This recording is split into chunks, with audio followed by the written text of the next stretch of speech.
বিসমিল্লাহির রহমানির রহিম। সবাইকে আজকের অধিবেশনে স্বাগতম জানাচ্ছি।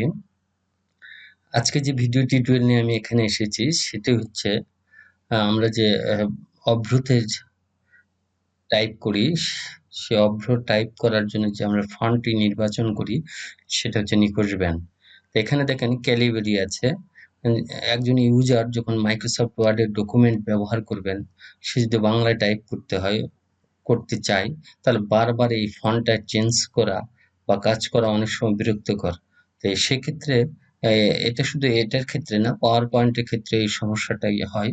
যে এটার আসলে স্থায়ী সমাধান কি, আমি সেটি দেখাবো। ধরুন আমি এখানে বাংলা টাইপ করব, সেক্ষেত্রে এই অভ্র যে বারটা আছে, অভ্র বারে গিয়ে আমরা ইংলিশটাকে বাংলা করলাম, মুডটাকে চেঞ্জ করলাম, করার পরে এই যে ফন্ট যেটা আছে, এই যে ফন্টে যাই, যাওয়ার পরে এই ফন্ট গ্রুপ থেকে আপনি খুঁজবেন যে আসলে কোন ফন্টে আপনি টাইপ করবেন। যদি সুতানি এমজি হয়, সুতানি এমজিতে যদি নিখোঁজ ব্যান হয়, নিখোঁজ ব্যান। তা আমরা আসলে কি এনএল লিস্টে যাই, এখানে যদি আমি নিখোঁজ করে নিই,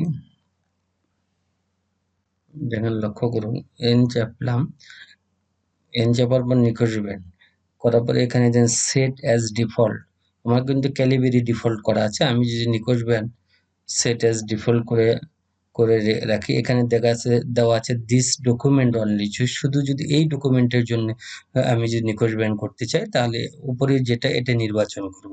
আর যদি বলে all document base the normal dotm template, normal template যেটা,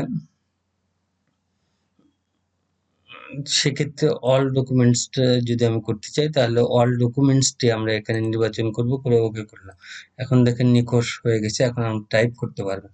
এখন আপনি কন্ট্রোল এন্টার দিয়ে যে পেজই নিয়ে আসেন না কেন, দেখেন এখানে নিখোঁজ ব্যান ফন্ট কিন্তু ডিফল্ট হিসেবে রয়েছে। আপনি যদি মনে করেন যে এটাকে চেঞ্জ করেন, পরবর্তীতে এখান থেকে আবার চেঞ্জ করতে পারেন। আমরা এই ডকুমেন্টটাকে ক্লোজ দিয়ে দিই।